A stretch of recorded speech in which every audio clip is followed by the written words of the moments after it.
Yeah, okay, wicked. Right. So today we want to discuss about the miracle of the Qur'an and the linguistic features regards to the Qur'an and what makes it miraculous and also inimitable. We have brother Ustadh who's here. He's going to answer some questions. And maybe ask some questions, who knows? I'll be asking the questions. And also brother Wahaj, who's still trying to hide. Yeah. And as we call Wahaj, Sheikh Wahaj, don't we? No, Wahaj.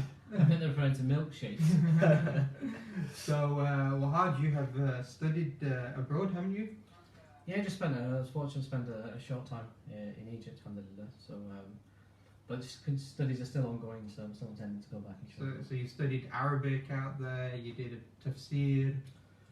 I think I just finished a Thanawiyah program at Azhar, so you get general quite wide exposure to topics to a base level. But inshallah, the plans to go back and finish the Jamia, which is the university course, inshallah, in Sharia.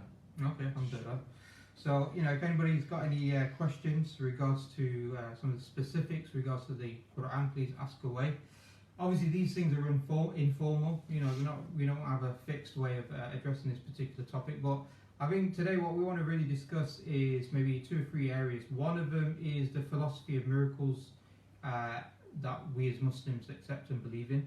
The second one is to understand what we mean by the nature of the Qur'an being miraculous, and potentially looking at from 2 angles. One, from the issue of historical deductive argument, and the second one, maybe looking at more of the linguistic features to understand why we say that the Qur'an is a objective miracle.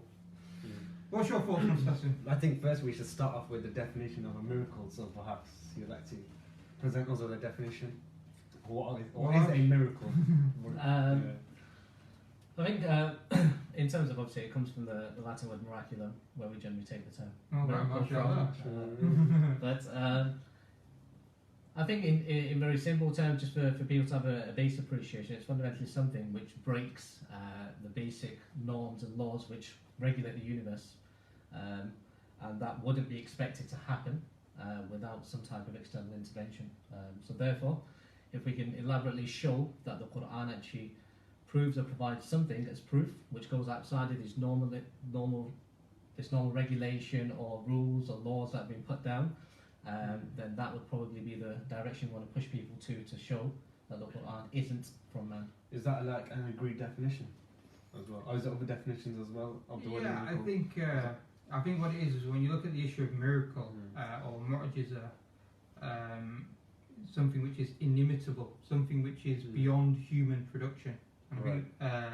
Or if you want to be even more general about it, it's has no naturalistic explanation.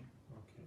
So it requires a non-naturalistic explanation. Right. And that's important because, as Wahaj just said, when we want to look at the issue of the Qur'an and if it is a miracle or not, a mu'jiz or not, the question we're asking, is it within the production of nature, which obviously would be human beings as well because we're part of nature, is it within our capability to produce it? If it's not, then it's beyond, it has a non-naturalistic explanation. Right, okay. And I think probably one thing to probably discuss is just, I think naturally when you discuss the notion of miracles, if you look at stories of the prophets coming through different scriptures and these types of things, I think there's an association of just fairy tales, stories of the past. And I think that can sometimes cloud people's judgment even before they enter the topic. So it's quite important to probably separate the two. I've actually got a question here though. It's part of Islamic theology to hold the belief that the Quran is a miracle. It's like part of the tradition, right? That scholars have spoken about that the Quran is a miracle. So is that in Christianity as well? Do they have that in their tradition that it's not like a fundamental belief that they must believe the Bible is a miraculous or anything like that? I don't think they believe that the Bible's miraculous. It's because it's interesting because it's not just that the Quran's a miracle, but we actually have to believe that it's a miracle, right? Yeah, that's right. And I think the point being is this: because it can still be from God and be not a miracle. Yeah, the Quran.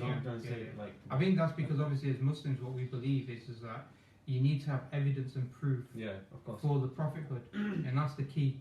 And that's why we understand miracles. We understand miracles from the point of view that these are signs and indications that they are truly messengers from the Creator, from Allah subhanahu wa ta'ala. Right. Otherwise, anybody could provide a claim for prophethood. and there's no way of assessing whether it's right or wrong. And I think obviously past prophets, their actual claim to prophethood or the Nabuwah itself wasn't actually through the book itself. It was rather actually through other miracles that Allah subhanahu wa ta'ala give them. So, and obviously there were specific miracles for that time.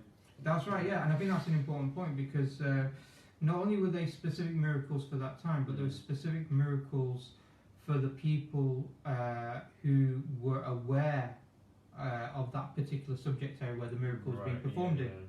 Yeah, and obviously I think the two clear examples that people often give is Musa alayhi salam, and Fir'aun, and how he had the stick that turned into a snake, and how Fir'aun said, well actually my magicians can do that equally, and so he challenged Musa alayhi salam with the 7 best magicians within the kingdom.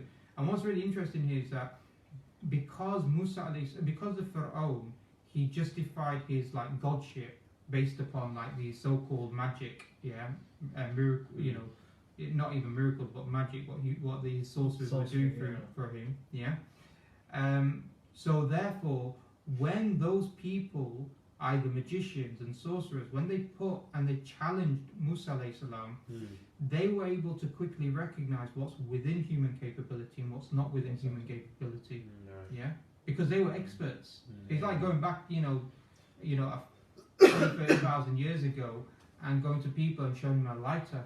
I think that's a miracle, isn't it? Mobile phone. Or mobile phone. The point being is that if you go to people who are already experts, they know what's within human capability and not, especially at that time, and then you do something where the experts say, well, that's impossible, then you can therefore say, well, actually, that's a miracle, not just that. Right, okay. Yeah. So what other prophets could you give as examples of they've come relative to a specific time, a specific miracle? Any other examples? Well, the other example is obviously Isa alayhi salam, isn't it? And Isa alayhi salam was, at his time, the people were well into healing. Medicine, right? Medicine and healing, that's right. And so he obviously used to heal people by the permission of Allah subhanahu wa ta'ala. And even, brought somebody back from the dead as well. Which again, they knew what was capable then. Because he couldn't do anything. If he was a human being, he wasn't a prophet, then all he could do is what's within the knowledge, expertise at that time. Right. Yeah. Do you think before you delve into almost even what's a miracle and these types of things, the context needs to be given by why this discussion is probably relevant for people? Do you know what you mean? Some people will say, obviously, many people are obviously born into Islam and these types of things, and naturally there's a certain inclination that you accept it to be a miracle at its core. But many people would argue don't have to actually necessarily know it with any type of detail, because experts have already elaborated on whatever else. So just the context in terms of what's the relevance of this discussion, actually delving into some of these. Are you saying the relevance of why the Quran why is the topic's important? Are you saying why the topic's important? Yeah, why the topic's important. I mean, in the context of non-Muslims, I'm just so someone can actually follow like a flow or a structure through the discussion. I mean, just in terms of the topic, like of course when you start speaking to different people, whether it's Muslims or non-Muslims, it fundamentally goes back to the question: is the Quran the word of God? So, for example, let's say I'm praying at work or something, and someone asks me, "Why do you pray?" I'll say, "Because God said." How do you know God said? And again, it all goes back to the question, because God said it's in the Quran. Why do you believe the Quran is the word of God? So literally, I think that's why all these misconceptions about Islam, the moral issues, etc. It literally still goes back to the question: is the Quran the word of God? Because once that's answered, then all the other questions are really answered. So I think that's why really it's very important, because I like to take that approach. Just once you answer this question, then all the other questions are answered instead of specifically answering each one. No, agreed. I think definitely you have to go to the root, isn't it? Yeah, and of course for a Muslim, of course it's very important, because I think you said that Imam Juwayni said that it's something. What is it? That it's upon a Muslim to acknowledge, to know, as the Quran says. What does it say? Know that to rationally prove that Allah subhanahu wa ta'ala. It's generally accepted amongst the Asha'ira that they have to have a rational basis for your belief. Yeah. So you see, that's why for the books of Aqidah from them. Yeah. I think it's definitely important. I think moving on to the topic specifically of the Quran. And lastly, of course, it's just to destroy doubts, because of course if you have that firm belief, you know why you believe, and of course then when you have doubts come across, alhamdulillah, obviously with that firm belief you're able to obviously overcome the doubts. So of course that's probably why why we are speaking about the topic, because it's a serious topic to speak about. But yeah.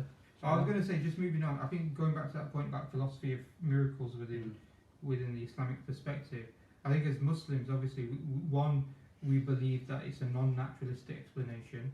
Secondly, from the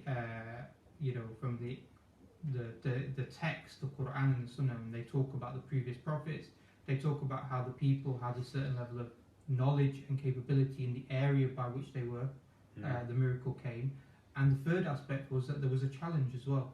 Yeah, so it's not essential that there's a challenge, but there was a challenge to the people to try to replicate what occurred. So Isa alayhi salam was challenged. Yeah, Musa alayhi salam was challenged. And so when we look at those three things, then we have to look at, okay, with regards to the Prophet sallallahu alaihi wasallam, what was his miracle? And we know that the Prophet sallallahu had numerous miracles, but the main one, the one that really established him amongst the Arabs, was the Qur'an itself. Yes. Yeah. So may I ask, what was the purpose of other miracles if the Qur'an was the actual miracle? Is it? Which was Just to really shore it up. I've got no excuse. Yeah, obviously, well, the Quran's timeless, and it's what all the generations. That's probably why. Yeah, but no, it's all generations. Quran is obviously is for all generations as well. And I think the issue is this: is that, okay, what was it? That actually created. What was it? Why was it the Quran? Why is it a linguistic miracle? Can it be a miracle? Yeah. What is it regards to that? And I think that to answer that point, when we talk about linguistic miracle, it's because if you look at the Arabs, they didn't have any expertise except one thing, and that was the Arabic language. Right. Yeah, it was the most important thing to them. So maybe if you see the stick turn into a snake, it's like a visual miracle, isn't it? Right. You're sensing it with your eyes. But with the Quran, when you're hearing recited, it's an auditory miracle. Yes. You're hearing it with your ears. So you're still using your senses to make this judgment. Yes. So, shall we start the topic? No. Well, we can start. I thought we already had. The actual linguistic miracle of the Quran. So, perhaps Wahaj, do you want to elaborate what is the linguistic miracle of the Quran? And yeah, so what is the linguistic? What is the linguistic miracle of the Quran? The linguistic miracle of the Quran is fundamentally it came with a text, which we would state, was higher in status, in strength, in quality, in terms of usage of the language. Nothing has come which has obviously superseded it, and nothing can come that can supersede it. So that's like the base of just appreciating what is the actual challenge itself. It obviously started off with Allah subhanahu wa ta'ala challenging the Quraysh through the Qur'an to bring a book like it. And obviously tying back into Sharif's point, which you discussed previously, the Arabs were known for poetry. It was an oral transmission.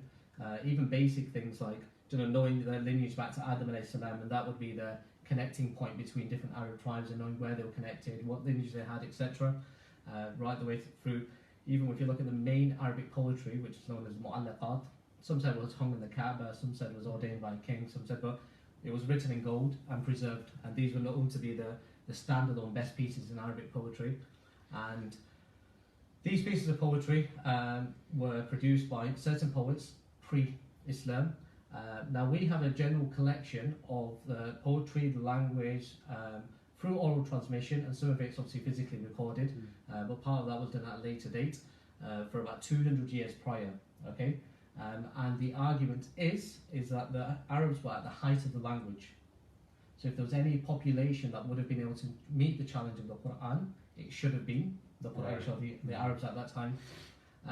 Initially, the challenge started with us, of basically challenging them to bring a book like it. Because they weren't able to bring a book like it, Allah subhanahu wa ta'ala challenged them to bring 10 Ashra surah, so 10 surahs like it. And after they obviously fell short even on that, then Allah subhanahu wa ta'ala told them to produce فَأْتُوا وَادْعُوا شُهَدَاءَكُم مِّن دُونِ اللَّهِ إِن كُنتُمْ صَادِقِينَ, to even bring a surah like it, and to call unto all your helpers besides Allah subhanahu wa ta'ala, if indeed you are truthful to your claim. And Allah subhanahu wa ta'ala says, so Allah subhanahu wa ta'ala says that they never did it and they never will. Okay, so this is a testing from Allah subhanahu wa ta'ala that they will never actually reach the miracle, or be able to actually produce something like the Quran. And the interesting point is that I just took a small part. Some people will say, okay, is an objective measure. Sometimes it can be taste, isn't it? So some people will argue, Mustasim likes, especially here in Western society, the big thing about music, you can go into rap, you can go into different things, you can go into poetry.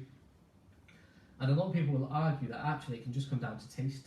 Okay? Right, yeah. And I think that's probably one of the key things that you really need to, that we'll go through. And I just want to give one quick example, which I just took. It was actually a famous poet by Hassan bin Thabit. And the Arabs had an area called Suq al-Awqaf. Now, Hassan bin Thabit, interesting story, he was actually the poet of the Prophet ﷺ. Okay, he lived for 120 years, 60 years before Islam, 60 years after. And there's a lady, Khunsa, who eventually became Muslim as well. And this is just to give one little small example of what the science of critique was amongst the Arabs. Okay, so he narrates two famous lines of Arabic poetry. Okay, within it says, "Lana al-jufanat al-ghuru yalma'ana bid-duha wa asyafuna yaqturna min najdatin dama wa ladna bani al-unqa wa ibni muharriq fa akrim bina khalan wa akrim bina ibnama." Okay, this is two lines of poetry, and Khunsa, who's obviously someone who he's refuting or speaking against, she comes and she basically pulls out 8 mistakes straight away that he's made within the language. Now, little examples of this can be seen. So, when he uses the word jufanat is related to self in the language, how a word can be transformed in order to change its meaning, but it may still have the same root letters. Okay? Right. So, derivatives from a root word, and it's called morphology as a general science. So she says that the very fact they used the form of jufanat, which is fu'alat, that restricts it to 10. Okay? 10 what? So it's relating to basically. Let me 1 second. I think you might need to speak up a bit as well, by the way, Wahaj, or maybe get closer to the mic. Why? Because they're saying it's not loud enough. Oh, really? It's not loud enough? I don't know, man. We said it. We've got a mic here and everything. Volume isn't loud enough. Right. Oh no, don't worry. Inshallah, bismillah. He'll speak up. No, wait. It might just be the actual mic. Yeah, it is probably the mic. So we'll have to speak Right. up. Can you? Oh, okay, that's fine. Right. No. So I'm just going to give a few examples, and just to show how critical the Arabs were, and it was something known as naqd. Okay. So if someone was a naqid, there would be like a critic, yeah, Okay, right. specifically in the Arabic poetry, and it was something that was known amongst the Arabs. Okay, so they're very objective measures to say whether a piece of poetry was good or bad. So the first line, "Lana jufanat al-ghuru yalma'an bid-duha." So jufanat comes from jufan, which is basically like a big dish that they used to serve guests within. Okay, so guests would come, and this is the dish that they would fill with food. Okay. So he's obviously referring to the fact that they've got many of these, okay, and they would basically treat guests that would come through the day and this obviously related to their generosity, okay. So it's obviously building himself. Metaphorical, isn't it? It's metaphorical. It's a big pride about his people and how they treat the guests. As obviously, and in Arabic they say yatafakhar, okay. What's a good English equivalent? Like bigging one up, Right. self one Okay. up, yeah. So just in that one line as an example, she pulls out 2 mistakes. Okay, Right. she said jufanat. She says that the pattern that he's used restricts it to 10, the maximum number of dishes that could be meant with that itself. And she said if he said jufan, it would have meant more. So straight away, there's one element of critique for that specific line. Okay, this is half a line, by the way. She's pulling out 2 mistakes. The next one she says yalma'lu bid-duha. Okay. So this is relating to actually being very honourable with your guests during the day. Now she says that if you said that you were honourable to your guests through the night, she said it would have had greater meaning. Why? Because the majority of guests that used to visit used to be through the night. Most dawats are through the night. Most hours are through the night. You know what I mean? Evenings, whatever else. Yeah. Okay. By the way, it's Arafah. Yeah. So excuse the dry throat. Yeah. So this is just one example. Then she goes on and she gives examples of يَقْطَرْنَ مِنَ النَّجْدَةِ الدِّمَاء, etc. So he says أَشْيَافُنَا, and this again restricts it to 10. He actually says that if she instead Hatham bin Sabit, if he used suyuf, it would have meant more than 10. So it would have had a greater meaning. And in this second line, he's basically saying that we've got a mass of swords, yeah, and whenever we come to battle, yeah, we spill a lot of blood. Obviously now this is talking about bravery and obviously the strength of the tribe that he's referring to. So she now pulls out another mistake. She then says that when he says najdatin dama, okay, just a small little variation, he says that if she said instead dima, Right. It would have meant excessive amounts of blood, and it would have meant more. Okay. So this is just one line of Arabic poetry, okay? And obviously I can go in for the other line later on maybe if needed, but just to give you an example that they were very specific about what critique of Arabic poetry meant, okay? Wow. So this is one line that's been given. She's pulled out 4 mistakes very quickly, and this is without going into the nahu, which is the grammatical composition. Balagha. They've not delved into the balagha, okay, metaphorically. They've delved into balagha from duha, the word itself, about the guess, etc. But there's many other aspects you can actually delve into. That's just at a surface level. Now you imagine that this is on one line of poetry. She's pulled out 4 mistakes, and then the Qur'an comes as a book, and through its entire succession of 23 years, they've not been able to identify one single mistake where something's gone wrong grammatically. Oh wow. Yeah. So, do you know, for me, really, when I was reading around, so you've got basic famous books like Al-Baqilani's Ijaz al-Qur'an, you've got Jurjani's Dala'il al-Ijaz. They're really the 2 foremost, yeah, that delved solely just into the linguistic aspect, and they're very clear that that is the miracle of the Qur'an, yeah. But this is, we've only touched on surface level meaning. We could delve into grammar, we can go into syntax, we can go into structure, we can go into balagha, which is rhetoric. So there's so many different dimensions, and the Arabs in their entirety, from the best of the Arabs, right the way from Walid bin Mughira, right the way to Utbah bin Rabi'a, right the way to people like Labid, who was one of the Sahib al-Mu'allaqat, and the famous Arabic poems that were written. He was actually one of the authors, okay? And he actually, after hearing Surah Al-Kawthar, when he came to get medicine for it, his uncle or his father actually embraced Islam just by hearing Surah Al-Kawthar 3. And this is a guy who was known, who's written one of the 7 best pieces of Arabic poetry. So he was one of the 7 Mu'allaqat authors. Yeah. Then you've got people like Ka'b ibn Zuhayr, who's again a very famous poet. So him and his brother set off on a journey. They lived outside of Medina. They heard about the Prophet ﷺ, and they were on their road to accept Islam. So on the journey, Ka'b ibn Zuhayr tells his brother, "You go. I'm gonna go back." Yeah. Also having self-doubts, etc. So Ka'b ibn Zuhayr goes back, and his brother ended up embracing Islam before him. And then Ka'b ibn Zuhayr actually wrote the first ever satire about the Prophet ﷺ. Yeah. Because his brother embraced Islam, and obviously he mucked both of them together. And then after a later period, he actually embraced Islam himself, and he actually wrote the first ever Qasida Burda. Oh, yeah. Okay. And an interesting thing is there's a quote by the Prophet ﷺ about Labid, the famous poet from obviously the Sahib al-Mu'allaqat, and says, "Kullu ma khala Allah huwa batil." And he basically says that everything other than Allah subhanahu wa ta'ala is in vanity and wasteful. And this is just to give like a small glimpse about the objective criteria was very clear. Those that were the experts recognized it quicker, okay, and didn't come up with a single critique. Now in the modern day, you've got obviously Orientalists who've tried to go back in the Hadani Sahiran, and they'll say, okay, ism inna, they'll say that it's actually should give nasab, and therefore the next word isn't coming on the correct pattern, and therefore there's a mistake in it. But these things have been, a child that studies in year 5, year 6 through an Egyptian Azari system will be able to tell you that it's known amongst the Arabs that this variation was allowed, this variation was allowed. So it's just to give a little touch that it was objective. That's number one. Okay. Before we go into like a structured argument, the experts were all fully aware of the challenge. Right. Okay. And the nature of the challenge. They also all accepted that it didn't come on any of the patterns of the previous poetry. Okay. Which we'll delve into later on. Yeah.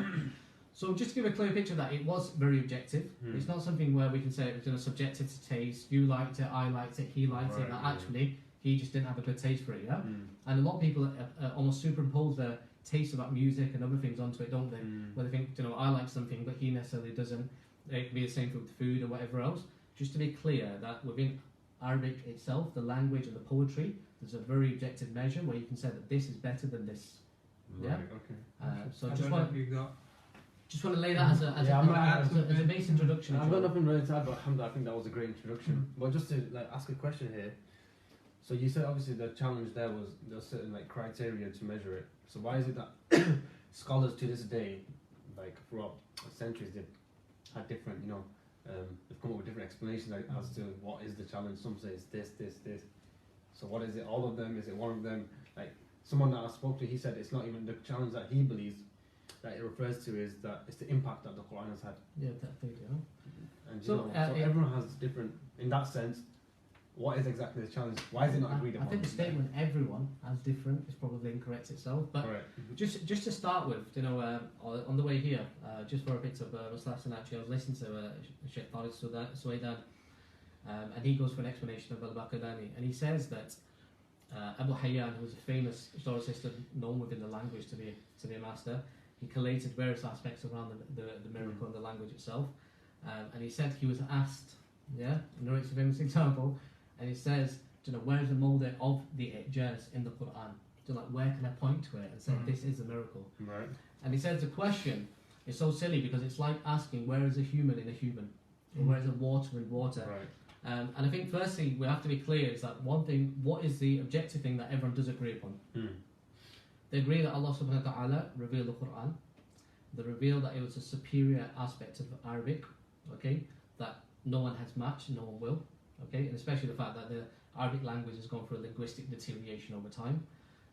They also agree upon the fact that the book as a whole is a miracle. Now some people may differ, okay, does that mean that the miracle lies in every single word itself? We would say it lies in every single ayah, and in every single surah, and in the book as a whole. Right. Okay, so that's number one. And at minimum, we would say 3 ayat at minimum, because obviously the challenge was to just produce a surah like it. Okay, so that's one. You did have some difference amongst the scholars, so they said within the aspects of the language, what specific aspects were the miraculous elements of it? So was it actually the syntax? Okay. Was it related to the effect? Was it related to the structure of obviously how the words are pronounced, the effect it creates? Some scholars, and this is a view that actually stems from Mu'tazila, had this concept of sarfa, where they basically said that rather than the Qur'an itself being miraculous, they said Allah subhanahu wa ta'ala removed the ability of the Arabs to actually match the Qur'an. Yeah? So the ulama refute this very clearly, because they say that you had people who reached great heights in the Arabic language, like Al-Mutanabbi and many people that came after Islam. Yeah. So he says that theory pretty much falls on its face. The only thing they would say is, I think there's a general majority, and the two most foremost books are definitely from Baqillani and Jurjani, who were written in very early periods, and they pretty much agree that it lies within the balagha, syntax. Aspects when it comes to effect and all these types of things come after, but we just have to be clear that when we talk about the miracle itself, it has to be something that the Quraysh appreciated. Right. And this obviously takes us into a separate topic as well, because many people will say, obviously, you come with historical elements, you come with science elements, you come with geographical elements, you come with other aspects of what we would perceive to be a miraculous element of the Qur'an. But was that actually what the Arabs appreciated it for? To actually turn around and say this can't be from man? And the very fact. What do you think? No, I agree with that. Yeah, that makes sense. Yeah, so I would say that the underlying miracle is agreed upon. Right. Some of the intricacies about whether certain almost external compositions which are linked to the language, they fall into the aspect of miracle as well. I think that's probably where you had more of a discussion, or probably difference amongst the scholars. And then in the modern day, you've obviously had a big influence. I recently read a book by Rafai, who is, I think he's originally from Egypt, but he goes completely down the scientific line and popularized that. But he also touches language. I think a lot of what I've noticed as well is a lot of Muslims, especially da'is, people go out there and try to discuss Muslim apologists and all that type of thing. I don't think they fully appreciate how to explain the mu'jiz of the Qur'an. I recently watched this series of videos that try to explain why the Qur'an is a mu'jiza, and it tends to go down the route of, look at these gems in the Qur'an, like the Noman Ali Khan. They are miraculous aspects. No, they are miraculous, but you have to. I think the issue is that individual features, they're not actually the miracle itself. All right, as a whole. And also you have to. What I think you have to do is you have to frame the argument, and I think that's where people struggle. They can say, like Wahaj said, that there is something within the Qur'an that nobody can match. But a lot of people, they can't frame the argument correctly. And I think that's the problem. And the way I tend to frame the argument is firstly prove that the Arabs had a high level of capability in the Arabic language. To be aware of that. And that's why I think I mentioned it in a previous post of mine, is that sometimes with the Qur'an, people struggle because it's not like proof of the existence of Allah subhanahu wa ta'ala. You don't need any information. You just need to think in it. Yeah, if rationally you can go through these things. But when it comes to the issue of the Qur'an, you have to have some priori knowledge, isn't it? You have to have some background knowledge towards this. Yeah. And so the first thing I look at is, okay, when was the Qur'an revealed? Yeah, or when was it known to human beings? And I would say, you know, every generation has known it up to the 7th century. Yeah, so before the 7th century, nobody mentions it. After the 7th century, people are mentioning it. The 7th century. So the question then becomes, okay, who could be the potential author within that? The second thing that I would say is regards to the Arabs. Are they capable, as I mentioned before, in the Arabic language? Wahaj given so much detail, alhamdulillah, regards to that. But also, what I would also say is just to explain the point, which is that with a people who preserve their history and their honor and their lineage and their names through poetry, then poets are incredibly important in that society, because they are like the ones that preserve the tribe, its battles, its history. There'd be sense in every aspect of society, isn't it? I think they say, isn't it, the Arab tribes, they would celebrate the birth of two, isn't it? The birth of a chief's son and the birth of a poet from their tribe. I've heard that. Yeah, because this was so important. And that's why you had a mu'alliqat. That's why you had, you know, the different regions around the Kaaba, they would compete. They would compete in these different parts of the marketplaces in order to recite the best poetry. That's why they used to become quite famous. So you have that second premise. Okay, first one, 7th century. Second one, that the Arabs had capability in the Arabic language. The third one, which is, did they have a desire to destroy Islam? Yes. Yeah. So we can prove that through the numerous wars against the Prophet and the Sahaba, the torture against the Sahaba, the boycott against the Prophet and the Sahaba, the slander that they did. You know, they had like 30,000 troops or so, or 10,000 troops at Battle of Ahzab, isn't it? Trying to wipe out Medina. Yeah, so they had a desire to destroy Islam. Now the Qur'an comes and it says, produce 3 sentences like the Qur'an, 1 surah like the Qur'an, to a people who are highly, highly capable in the Arabic language. And just to add to that, the 3 ayah they had to produce didn't have to be a story, didn't have to be a formulated argument, didn't have to be just 3 ayahs. Just to give it context. That's right. And then on top of that, they had the intent, to destroy Islam. So what you've got is basically this. If you've got capability and intent, what do you get? Action, isn't it? Yeah, 100%. Yeah. So if the capability is to match the Qur'an and the intent is to match the Qur'an or to destroy Islam, you're going to get, if they had the capability, matching the Qur'an. Obviously, the action was through violence, isn't it?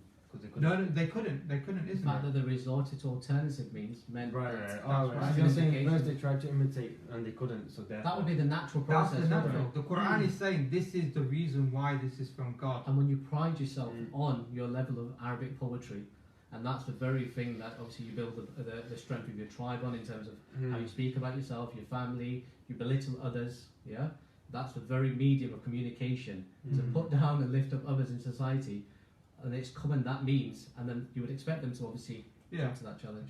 So the point being, so we proved that that 7th century, then we proved that they were highly capable, then we proved that many of the Arabs wanted to destroy Islam, the Quraysh wanted to destroy Islam. So if you've got intent and capability, but you don't have the action, that's right, of imitating the Qur'an, the surah, it means one of the two's missing, the intent or the capability. Well, it's not the intent, because it must be capability. It must be capability. So therefore, what we can then say is, okay, if we look at the historical deductive argument and we say who could have been the author of the Qur'an in the 7th century, well, there's 4 possibilities: the non-Arab, the Arab, the Prophet or Allah subhanahu wa ta'ala. Is that a second argument, or is that connected to the It's connected. Sometimes I just use that as let's say, just an argument on its own. You can use that. But I'm just saying, you're building the premises to the argument. You can say, okay, non-Arabs, because they're not got capability. Well, Arabs, just like what we just said. Just on the point about non-Arabs, there's actually a good example where a guy called Nadr bin Harith who basically had travelled a lot of the Arabian Peninsula, then also travelled to the Romans and other areas, and had a lot of stories to narrate. So he literally used to just collect stories, come back and narrate them, and he built his repertoire in that way. And that argument itself is actually refuted in the Qur'an itself, because Nadr bin Harith used to sit next to the Prophet ﷺ to take people away from listening to the Prophet ﷺ initially, and then the Qur'an was revealed. And what they said was, one of the accusations against the Prophet ﷺ was that it was a man called Ar-Rahman from Yamama that was teaching the Prophet ﷺ all of this. And that also one that says in Surah Al-Nahl, قال يؤلمهم بشر لسان الذين يلحدون إليه أعجمي وهذا لسان عربي مبين, that they claim that it's a man that is teaching him, yeah. Well, Allah subhanahu wa ta'ala says that indeed that the language or the tongue of the foreigner will indeed make mistake in Arabic, yeah. And this indeed is a clear Quranic text. So even Allah subhanahu wa ta'ala self-refutes that within the Quran itself. That's right. So therefore, what you've got then is you've got no you've got no replication of the Quran. Yeah, 7th century, they were the best in the Arabic language. They had the desire to destroy Islam, but they didn't produce anything like Islam. Like the Quran. Yeah, so we know that now. So therefore, we can say, okay, the Arabs couldn't have produced it, because if they could, they would have, and if they would have, they would have sought to destroy Islam, and we wouldn't have had Islam today, because the intellectual basis of Islam would have been destroyed 1400 years ago by the Arabs themselves. They would have said it has been proven. So you've got that aspect. So then it only leaves with the Prophet Allah subhanahu wa ta'ala. What's that hadith about the Prophet that was struggling with poetry, and he said, by Allah, I am not a poet? There's one of the Sahabas or something that I think there's some narrations about how the Prophet would not be able to recite poetry. I don't think that comes to mind. Milkshake maybe. But one point that's very clear is the fact that the Prophet always maintained a very distinct and separate tonality and method of reciting the Qur'an relative to speech, and they said that it's proven linguistically that it'd be impossible to maintain that over a 23-year period and not even have a single report of him having recited either Qur'an in his normal tonality or... Was there an actual study done? I think there was a psychological study. Yeah, I remember Hamza's artist mentioned this point quite a while ago, that to maintain it over a 23-year period would be impossible. But not only just that, but also you got to look at that the Prophet he's only going to be able to take knowledge and the abilities of his own people, isn't it? So it means that the information, the knowledge exists within society. Yeah. So if if it's a human being that's replicating something or producing something, like a poetry or prose or whatever it is, or painting, then he's taking the tools and the technology and the information at that time. Which means that if one person can do it, another person can replicate it. Yeah. It's like, for example, Shakespeare. He was famous for writing the iambic pentameter, which is a 5-beat per verse poetry. Yeah. And he was the first one to do that. But as soon as he's done it, people can then break it down and produce it themselves. So whatever one individual can do, another person can do. The other thing also, it's also important to note as well, is that when the Prophet was reciting the poetry, there was no ability to correct it once it's been recited. So there will be an incident, like I think there was 3 Christian priests, isn't it, that came to Mecca. And they came to Mecca and they basically asked, who is Allah? And Surah Al-Ikhlas was revealed, Qul huwallahu ahad. Yeah? So this was revealed in that incident, regards to that. Now there's no way that the Prophet ﷺ can now say, actually, I need to just re-edit a particular verse. Because once it was described. Once it's recited, people heard it. If he made a mistake in anybody's hearing of that verse, they would have pointed it out, the Arabs at that time, and basically used that as propaganda against Prophet and that's impossible. That's like over 6,000 verses, of reciting with no post-edit, and then not being able to, and not anybody being able to point out an error or an incorrectness within that. So I think that point. Go on, sorry, you saying? I mean, this is slightly going off a bit, but so are we saying that obviously part of the miracle of the Quran is that the word choice that's used that you can never ever replace a better word for it. Yeah. Right, and even the fact that it's concise as well, that it does it in a, like small words and it's comprehensive. I mean, I mean, now we're asking the question of what is it within the Qur'an. Right, yeah? so I think you're right. Yeah. From a historical deductive argument, you can prove that it's impossible for that non-Arabs, Arabs, or the Prophet ﷺ to produce the Qur'an. Therefore, you're only left with one possibility, which is Allah subhanahu wa ta'ala. Another way to look at it and understand it is maybe to look at the linguistic features within the Qur'an itself. Well, just on that point about even if the Prophet ﷺ had brought it, then it should have been possible for someone else to have replicated it as well, isn't it? Yeah, exactly. Yeah. So, but yeah, just going on to the linguistic features of it. So we're just now we're starting the actual linguistic features, yeah? Yeah, we can do, yeah. Because I've got obviously some questions as well. You got a shake here. In terms of like ways to look, the frank really is in terms of actually appreciating Arabic, yeah. Yeah. You can touch on very common points that people go through in certain aspects of language, but if you reduce it down, it's simply just a feature of the Arabic language that you're looking at. So I think from an example perspective, delving into that, I think the problem is though, is that because we don't study English literature to the level of the Arabs study Arabic, and also English is it's a very narrow language, you know, when you compare it to Arabic, isn't it, Wahaj? It's interesting because I was actually listening to a lecture specifically around the topic, but he just talked about one comparison, which was the fact that I think Arabic has around 60,000 root words itself. Within English, you've got 15 to 20,000. Just to give you an example of expanding properly. And within each Arabic word, you've got something called mushtaqat. Mushtaqat is basically you start with 3 root letters, and it can transform. So you have a fi'l madi, dhahaba, yadhabu, idhab, dhahabin. Yeah. And they all link. They all link in terms of meaning back to the root. Yeah. But because of the transformation it takes, it changes the meaning. Yeah. So even sabara yasfiru, if I could do it saburun, saburun, sabirun, you could have so many variations, but you can have up to 40 variations within Arabic of that single word. So imagine 50,000 root words, and each of them you've got 40 possible derivatives. Wow. Just get an idea in terms of like how broad vastness of the language. So obviously there's a difference between English, the way we study it as well, and the way the Arabs study it. So for example, we don't study things like rhetoric, isn't it? Yeah. Yeah, 100%. So you know, for example, in Arabic, once you've studied sarf and nahu, you go to balagha, which is rhetoric, and rhetoric is the only way that you really understand what is the objective miracle of the Qur'an. Right. Yeah.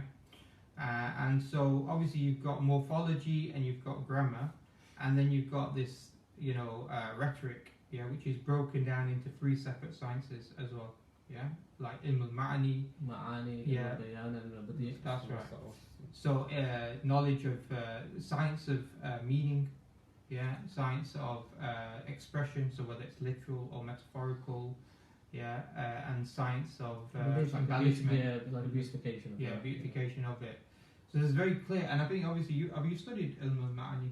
I think everyone goes through base text in balagha, but one perspective is I think you have to. Did you come across the? Did you study the point about emphasis? When do you emphasize, when you don't? Yeah, that's generally you cover it even from a nahu perspective. No, as in for example, the audience. If the audience is questioning. Yeah, 100%. So you've got 3 levels, haven't you? So. Depending on the level of conviction you're looking to imply or the level of rejection you're going to oppose, that will dictate how much emphasis you place within the wording of that. So if I put in, if I was speaking to someone very neutral, very open, very sincere, there'd be no need for me to add further emphasis because I can trust that he's going to take the base level argument and discussion, reflect upon it, and if it's true, accept it. If you get some level of animosity, some level of insincerity, or questioning to some degree, you would maybe add one element of emphasis, So you'd maybe add inna or something you'd add to the verb, that would add a level of emphasis, Alhamdulillah. And then the third level would be multiple levels of emphasis in response in order to emphasize that specific point, and that obviously comes in the Qur'an in different forms relative to who it was addressing. Yeah, that's right, that would come if somebody disagrees with you. So the point being is this. So you said there's more emphasis that's placed on... No, this would be... this is ilm al-balagha under ilm al-ma'ani, and under ilm al-ma'ani there are sub-sciences within that. I And one of the sub-sciences is doing emphasizing. This is why I was saying to how objective the approach is. And what it says about emphasis is basically, as Wahaj mentioned, is it depends upon your audience, your listener. So is the person you're speaking to, does he agree with you? Is he confused about you? Or is he disagreeing with you? Is he against you? Right. So in the Qur'an you'll find there'll be no emphasis, because the audience that's being addressed, you don't have to say this is the audience, it's known through the context. The audience that it's addressing are those people who are agreeing with what's being said in the text. Then there'll be certain verses where you'll find emphasis. Yeah. Just one example of this. The brother actually correcting us something that had just the start of it. So it should have been وَلَقَدْ نَعْلَمُ أَنَّهُمْ يَقُولُونَ إِنَّمَا يُعَلِّمُهُ بَشَرٌ. So doing this point I made about the Nadr bin Haris who used to sit and narrate stories, and the Quraysh used him to try attracting people away from the Prophet ﷺ. So in that ayah, obviously they're coming with an argument against the Prophet ﷺ, and they're looking to almost disprove his nubuwah and disprove the Qur'an itself by saying what? Like it came from a foreign person, Ajami. And then in this, Allah subhanahu wa ta'ala uses وَلَقَدْ, which is a level of emphasis, نَعْلَمُ أَنَّهُمْ. So there's two levels of emphasis even before you enter. يَقُولُونَ إِنَّمَا يُعَلِّمُهُ. Three levels of emphasis within.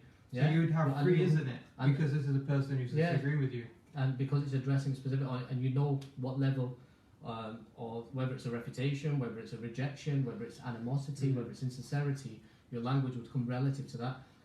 Every part of the miracle you discuss, you have to link it back to this point about the Quraysh did not find anything that could be replaced to have greater meaning. That is the experts of the language or equal that they could either provide something as an equivalent, or each of these features that we discussed, they could say that actually in this place this could be used and actually could have had greater effect. This word could have been used and had greater effect. This could have been changed in order and would have had greater effect. That in every aspect of the language, and it might actually be a nice topic to go through, just giving people an overview of balagha as a topic itself, covering some. People obviously confuse balagha and fusha, so not every kalam that's from fasaha is baligh, but every statement which is baligh from balagha is made up of fasaha, You're talking about rhetoric and eloquence. And people sometimes confuse them too as well. So and some of them points give you a good basis to just approach the topic itself. But each feature that you go through has to be pinned back to this rational framework, which is that those that were the best in the language couldn't come with something which could even change a single harf and say actually it would have added to the meaning, would have added to the effect, would have added to anything within that. Because this is the point being is that just on the issue of emphasis, you could then go through the Qur'an and have an objective way to say, well actually the emphasis here should have been 2 or should have been 0, and yet there's emphasis, it's inappropriate, etc. Based on the audience. Based upon the audience. Because you said, oh actually they agree with you, so why is there emphasis here? I get you. So they could change, you could actually go and analyse the various verses of the Qur'an just on that. That's just one aspect. There's other aspects of regards to that as well. So let's get some questions. So I just wanted to touch on one point. I think Abu Muhammad mentioned a point about is the miracle from the Abhar, or the eloquence, Muhammad. Just want to touch. Muhammad Ali. Oh, is he still here? Just want to touch one specific point on that specific question, which obviously comes up. All of the Arabic language can be broken down into two key areas. You've got shi'r, which is poetry, and you've got nathar, which is prose. And within the poetry, you've got obviously urud, and urud is basically the formation of how language takes place in poetry. So classically, it's made up of 2 lines which make up one specific bayt. And these lines are done on very specific patterns. Rhythmical beats. Beats. So as an example, there's a famous Arabic book which a lot of people will eventually study called Alfiya bin Malik. That comes on a specific pattern, and that pattern goes mustaf'ilun, mustaf'ilun, mustaf'ilun, mustaf'ilun, mustaf'ilun, mustaf'ilun. So what would happen, you can have variations to this, but every single aspect... So you're giving a beat then. Every single aspect of now how that poem is constructed will follow that pattern. Certain patterns use a combination, and each of the combinations can then have further edits Like they may have specific letters removed from the end, they might have specific changes at the end, etc. And that's something maybe in like a future one we can just go through in like a practical example. So basically, al-bihar. Al-bihar are, if you, so there's obviously Khalid bin Ahmed al-Farahidi, infamous scholar in Islam, used to be a master of the language. The famous story goes is that he went to the Kaaba and made dua, and he was a teacher of Sibawayh. And if anyone knows Sibawayh, Kitab, like infamous in the Arabic language, yeah? One of the masters of the Arabic language for its history, and he actually came from a Persian origin. For grammar, innit? Yeah. So, Sibawayh, some say maybe preceded him in the language or superseded him, but Khalid bin Ahmed made dua to Allah subhanahu wa ta'ala to bless him with another science. Yeah? And Allah, the famous story goes is that he was walking through Suq al-Nuhas, which is like a bronze market, and as people are obviously constructing things out of bronze, they're obviously tapping and making beats, yeah? Right. And to this, as he's reciting poetry, he starts formulating patterns, yeah? And he starts linking the two together. So what he did on the back of this is obviously how the science emerged, he basically inquired and surveyed the entire plethora of Arabic poetry, okay, that was existent. Obviously, that's going to be limited at that time because you're looking at maybe 200 years and you're looking at the best, the worst, but surveying the entire and looking at what patterns were all of those pieces of poetry built upon. Okay, these are what al-bihar are. Now he, out of the surveying, produced 15.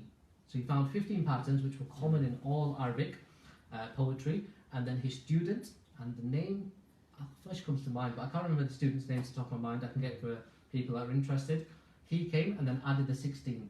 And one of the blessings from Allah subhanahu wa ta'ala was that this closed off the science, because no other poetry has ever existed in Arabic which has not been on one of these 16 parameters. So basically there's 16 different beats or yes, rhythms in poetry, yes. And they're known as al-bihar. Al-bihar, yes.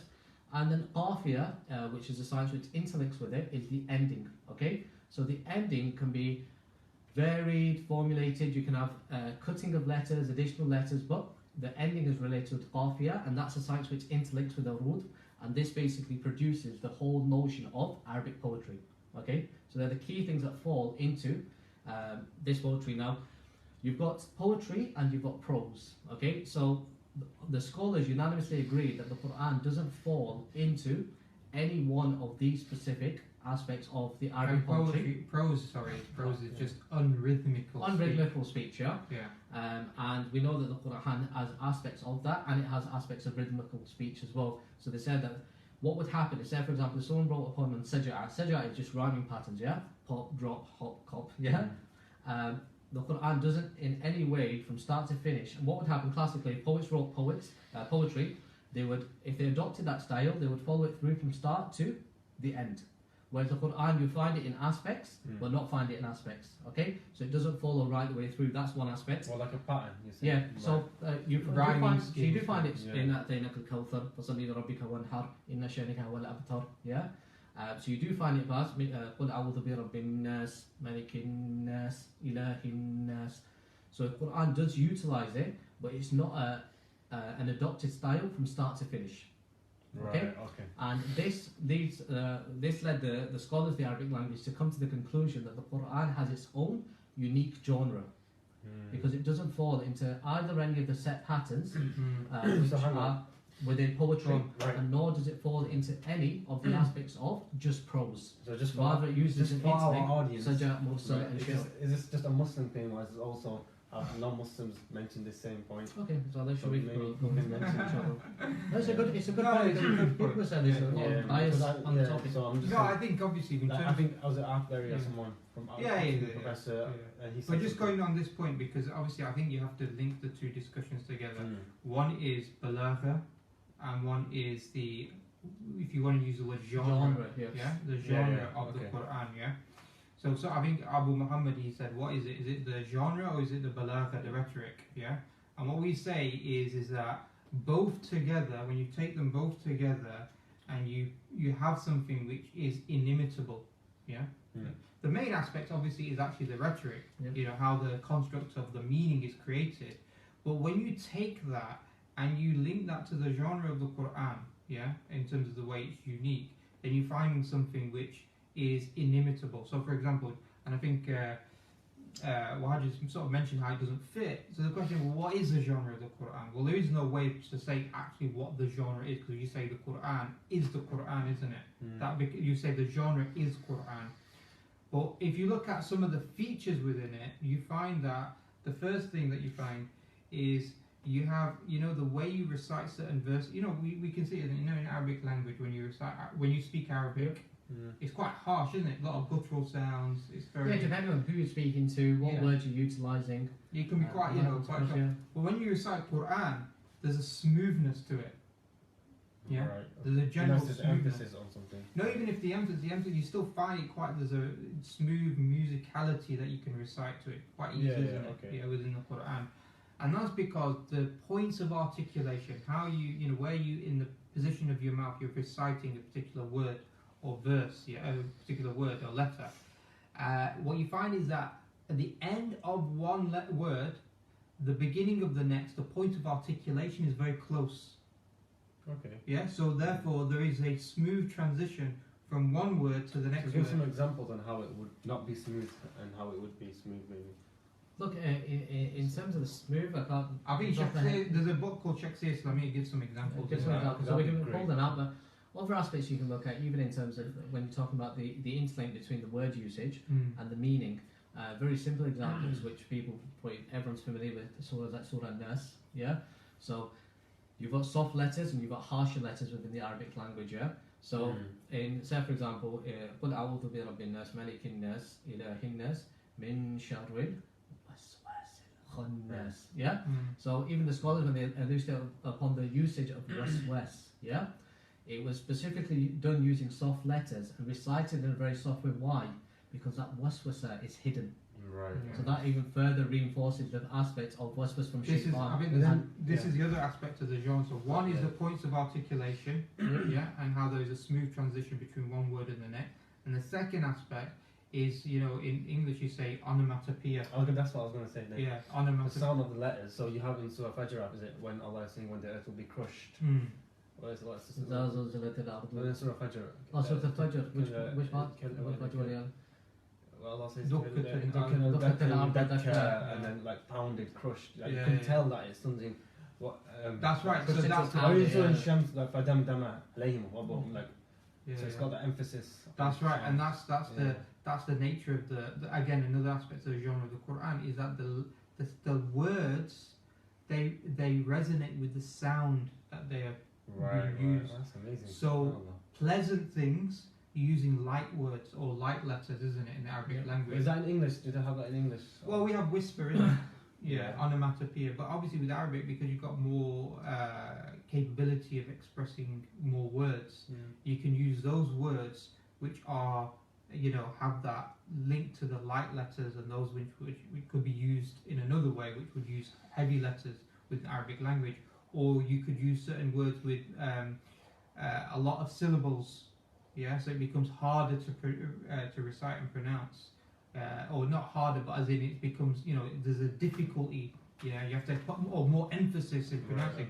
So when Allah subhanahu wa ta'ala is talking about hellfire and punishment, there's more syllables generally being used. And then when Allah subhanahu wa ta'ala is talking about Jannah and things which are pleasant, then the light letters are used and short syllables. Yeah.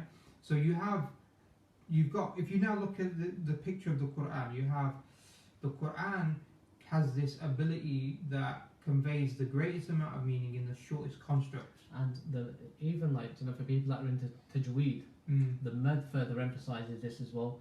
So you've got examples like, if I said Jami' and Nas, it would, and then I use kafa, kafa means everyone in their absolute entirety, and the mad further emphasizes that to even add to the meaning in terms of the articulation.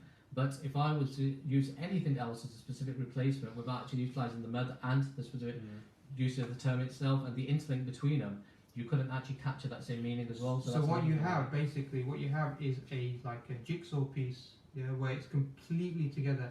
So the words that are being chosen, are the best words to convey the most amount of meaning, but they're also the best words to create the musicality. So sounds of the Quran. Musicality, we're trying to find the equivalent. but musicality doesn't necessarily fit, but we can say flowability. Flowability, so the flowability. And then it's constructed within a sentence, so the syntax, how you order the words. We've not even talked about the word ordering, but how you order the words, it fits in a way which expresses the greatest amount of meaning as well. Yeah, I think Abu Zakaria in his book Eternal Challenge, he mentions, he just gives certain examples of word order that if it was just reworded like this, it wouldn't make sense. That's right. But this is good. So you've got the word ordering, you've got things like emphasis, the use of emphasis, you've got the words that are being chosen, you've got the fact that those words resonate with a sound which reflects the meaning and conciseness and its flowability. Right. So it's like literally there's no way you can deconstruct the Qur'an. Yeah. Right. And then in addition to that, you've got other features like you may have multiple ayat which are said or stated in the Qur'an with very small variations, and that adds to in terms of nuance, in terms of meaning as well. No, specifically just adding to this about the fact that in one construct, in timing with all these things about meaning, construct, structure, etc., there might be a small variation, there might be a particle added or taken, etc., and there's a very specific reasoning for that. So that's another aspect that can be added to that as well. So I think when you got the literary like features as well, like you got these like palindromes and I'm not really that happy with. I'm not really that. Palindromes. Well, you see, if you look at Norman Ali Khan's, it could be possible. He's got 30 examples, and from the 30 examples, obviously when you start, obviously he's not taking it. It's not like an isolated example. When you start combining different features, and they're like that. Then you've got like the cyclic. Those things. The cyclical structures within the Quran. It just palindromes them a little bit. Like I don't. Okay, not that maybe, but he uses other examples. Like you can just check the video 30 miracles of the Quran. He's literally mentioned different. And so many shahada, like non-Muslims were like... No, that's right. I do those other aspects, definitely. And I think there's there's a sheikh who wrote a book about it, actually, called Muntasir Mir. Yes. And then you got ring structures as well. Ring structures, he spoke about these things as well, actually. Well, Raymond, what's it called? Yeah, he wrote in his book as well. So these are probably subsidiaries to the main point. So is that separate, like the ring structures? No, I think it's together, but it's subsidiary, isn't it? So it's a branch aspect. The point still goes back to, was that what the Qur'an took it as a miracle for? If that wasn't the point, then you can't say that it was the core miracle. Does that make sense? You can say added to, isn't it? Though it's something. Maybe added, but if you've got everything together and then you bring those, it can reinforce. To say that that was the actual miracle itself, the challenge of the Qur'an, you wouldn't. I mean, what you could say also is that because the Qur'an, so we've got to finish in a bit actually. Because the Qur'an. What about questions? We need to take questions. We'll leave it for next time. We have to do this. We've been speaking too much. I was going to say though, because the Qur'an was revealed in a different order to what we have today, and the fact that when the Qur'an then came together and was compiled into the order that Allah subhanahu wa ta'ala ordered it for it to be in, within each of the surahs or the ayahs, then it creates that flowability. Over 23 years, with the verses in different chronological order suddenly being put together, and you've actually created this, this. But even if the Quran wasn't revealed orally, it was just like how it is. It will still be miraculous. Like, would you say? Or are you saying the miracle is only because of the circumstances of the revelation? That No. I'm just saying that this adds to it. This adds to it. The fact that actually the Quran, we have today is not the order, the chronological order of the verses, but yet they still fit together. Oh yeah, of course. Yeah. So I think that's important. I wanted to mention, so obviously next week I'll mention some other aspects. Can you just touch on one point before we leave? It was a question here, and you hear it a lot. About where's the guarantee that this is actually a challenge from Allah subhanahu wa ta'ala and not something other than Allah? It's a very just within this, you might as well hammer this point about whether it's shaitan.